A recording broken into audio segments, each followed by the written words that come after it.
오늘도 도시락 이슈 이두성 기자 나왔습니다. 안녕하세요. 안녕하세요. 오늘도 나왔습니다. 네, 혼자 나왔습니다. 이두성입니다. 네, 오늘 금요일인데 유독 그래서 신나 보이는 것 같습니다. 이용주 캐스터 없어가지고 기분이 조금 좋은 것 같아요. 혼자 원샷을 받을 수 있으니까요. 혼자 관심 받을 수 있습니다. 좋습니다. 좋습니다. 그러면 관심 속 네. 한번 열어볼까요? 첫 번째 도시락부터 가보도록 하겠습니다. 아이고, 어떤 걸 꺼내야지 많이 있어가지고 제가 네. 뭘 꺼내질지 고민을 좀 했습니다. 뒤져보도록 하겠습니다. 하나, 둘, 셋. 빠밤. 또 유죄 선고인데요. 이게 고 신해철 씨의 집도의 기억하시죠? 그 강모 씨 있었습니다. 이 또 다른 환자를 숨지게 한 혐의로 법원에서 금고 1년을 선고받았다고 합니다. 그 사건 기억이 아직도 생생합니다. 지금도 뭐 많은 분들이 좋아하는 아티스트 신해철 씨가 그 위장 수술을 받은 다음에 세상을 떠났잖아요. 근데 또라니요? 무슨 말이에요? 네, 그런 일이 또 있었습니다.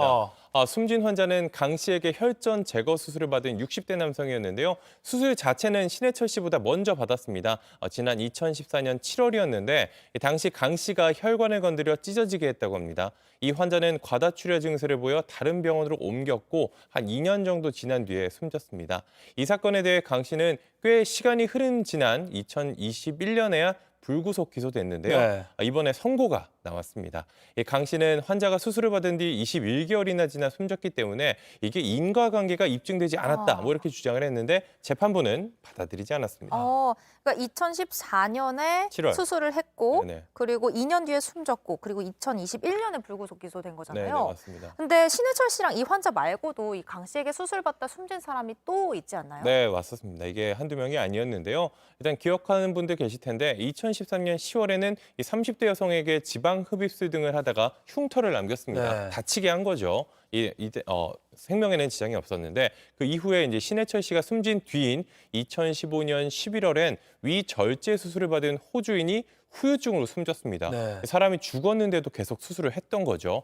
강 씨는 이 두 사건 때문에 재판에 넘겨져 금고 1년 2개월을 확정받았습니다. 네. 이 신해철 씨 사건으로는 대법원에서 2018년에 징역 1년형을 확정받았습니다. 그 부분이 좀 논란인데, 그러니까 의사는 환자를 수술하다가 뭐 맞아요. 죽거나 다치게 했어도 계속 의사 면허를 일단은 유지할 수 있는 거잖아요. 네, 의사로서 이제 환자를 볼 수가 있는 거죠. 네. 이게 법이 그렇습니다. 그러니까 특정 범죄, 그러니까 이 허위 진단서를 작성하거나 업무상 비밀을 누설하거나 또 마약류 관리법을 위반하거나 진료비 부정 청구 등으로 금고 이상, 벌금은 안 돼요. 금고 이상 형을 받아야만 이 보건복지부 장관이 의사 면허를 취소할 수가 있습니다. 네. 이 업무상 과실치사, 수술을 하다 사람을 죽게 하는 거는 취소 대상도 아니에요. 아하. 안 들어갑니다. 포함이 안 돼요. 이 강 씨의 경우는 신해철 씨 사건으로 2018년 징역형 확정받으면서 면허가 취소가 됐는데 그때 이 숨지게 한 과실치사 때문이 아니라 의료 기록을 누설했다는 그 혐의 때문에 취소가 된 거거든요. 네. 그리고 면허가 취소가 돼도 다시 받는 게 사실 어렵지가 않습니다. 뭐 1년에서 3년 정도 지나면 다시 신청을 해서 받을 수 있다라고 하고 있습니다. 그러니까 이게 의료행위가 뭐 100% 무사고가 있을 수 없다. 그쵸. 그래서 뭐 정당한 의료행위까지 위축될 수가 있다라는 게 의료계의 반론이에요. 그러니까 이런 의견도 있을 수 있는데 지금 이 강씨 사례처럼 계속 반복이 되니까 네. 뭐 불사조 면허다, 방탄 면허다 이런 말이 괜히 나오는 게 아닌 것 같아요. 좀 감정과도 국민 감정과도 좀 괴리가 있는 것 같고요. 네, 다음 도시락 좀 보여주시죠. 네, 두 번째 도시락을 꺼내 보도록 하겠습니다. 네, 바로 뒤집어 보겠습니다. 하나, 둘, 셋. 빠밤. 네, 친엄마 맞나요? 뭔가요, 입니다. 이건 또. 이게 최근 강원도 한 숲에서 탯줄도 떼지 않은 아기가 발견된 사건이 있었습니다. 예. 이 아이는 이 편의점 비닐봉지에 담긴 채로 사실 발견이 됐는데요. 네. 저희 이상엽 기자가 당시 구급대원들을 만나봤는데요. 먼저 영상으로 보시죠. 네, 이게 지난 20일 그러니까 설 연휴 전날 강원 고성군인데요. 구급차가 어디론가 빠르게 가죠. 이 경찰차가 있는 곳까지 갔습니다. 뭔가 들고 나오는데요. 저게 안에 들어있던 게 갓난아기였습니다. 아이고. 지금 보이는데 이 탯줄도 그대로 달려있던 아기였는데 당시 고성이 기온 영하 1도에 눈이 무릎까지 쌓인 상태였대요. 아. 좀 추운 상태였는데 그렇게 아기가 발견됐습니다. 구급대원 인터뷰 먼저 들어보시죠. 탯줄 상태로 확인을 해봤을 때 태어난 지 한 3일에서 일주일 정도로 추정을 한다고 태어난 다음에 바로 유기된 것이 아닌가. 산소 포화도 굉장히 낮았고 저체온증으로 약간 경기를 하는 눈이 많이 왔었고 그다음에 거의 이제 해가 지기 바로 직전에 오후 늦은 시간이었기 때문에 그 아이가 발견될 수 있었던 것도 굉장히 큰 기적이었던 것 같고 네, 진짜 기적이었습니다. 한파주의보가 내려진 만큼 추운 날씨에도 아기를 보호하고 있던 게 베넷저고리랑 비닐봉지밖에 아유, 네. 없었거든요. 이 발견 당시에 체온이 섭씨 34도, 저체온증 상태였다고 합니다. 네. 구급대원들이 따뜻한 식염수팩으로 응급조치를 해서 생명을 살릴 수 있었습니다. 아, 저렇게 작은 갓난아기를 네. 도대체 엄마는 누구고 대체 왜 그런 걸까요? 네, 저도 그게 참 궁금을 했는데요. 아이를 낳은 엄마가 직접 아기를 유기한 거라고 합니다. 그래서 제가 키워드를 그렇게 뽑아봤는데 이 경찰이 아기를 구조한 그 다음 날 친모인 20대 여성을 붙잡았습니다. 이 친구들과 강릉에 놀러 갔다가 출산을 했고 그리고 아기를 버려두고 돌아왔다고 합니다. 이 여성은 경찰 조사에서 전 남자친구의 아기이고 처음부터 키울 마음이 없었다 이렇게 말한 것으로 전해졌는데요. 경찰은 영아유기와 살인미수 혐의로 이 여성을 조사하고 있습니다. 이 여성이 뭐 어떤 사연이 있는지는 모르겠지만 아무튼 아기가 살아있다는 게 참 중요한 것 같습니다. 아기 울음소리를 들은 게 관광객이 그 울음소리를 듣고 신고를 했다 하더라고요. 그리고 막뭐 목도리 같은 것도 막 벗어지려고 기다리고 있었다고 하고요. 또 관광객과 또 경찰, 또 소방대원 이렇게 아이를 살리기 위해서 온 숲을 뒤진 그분들께 정말 감사하다는 말씀을 드리고 싶습니다. 자, 다음 도시락 또 볼까요? 네, 세 번째 도시락도 바로 가보도록 하겠습니다. 자, 조금 황당한 소식인데요. 네. 바로 뒤집겠습니다. 하나, 둘, 셋. 빠밤. 막차 끈 기자인데요. 이게 한 직장인 익명 커뮤니티에 올라온 글입니다. 네. 막차가 끊긴 상황에서 이 경찰 신고가 들어왔어요. 10대 청소년이 미성년자인데 여기가 어딘지 모르겠다 이렇게 경찰에 신고를 했습니다. 그래서 경찰관이 곧바로 출동을 했더니 뭐 집에 데려가 달라 이런 요구를 했다고 합니다. 그러니까 뭐 납치된 거 이런 게 아니라 네.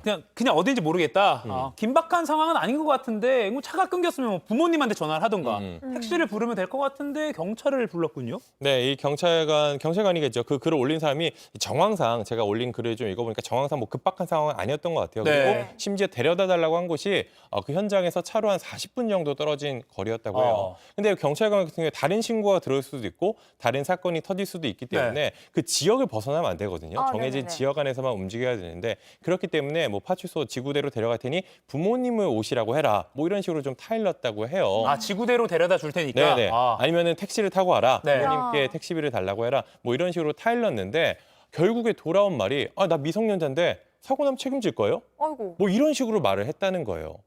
그래서 그 뒤에도 이거 안 된다. 부모님께 연락을 해라. 아니면 우리가 경찰서로 데려다 줄 테니 거기서 돌아가라. 이런 말을 했는데도 당신 이름이 뭐냐?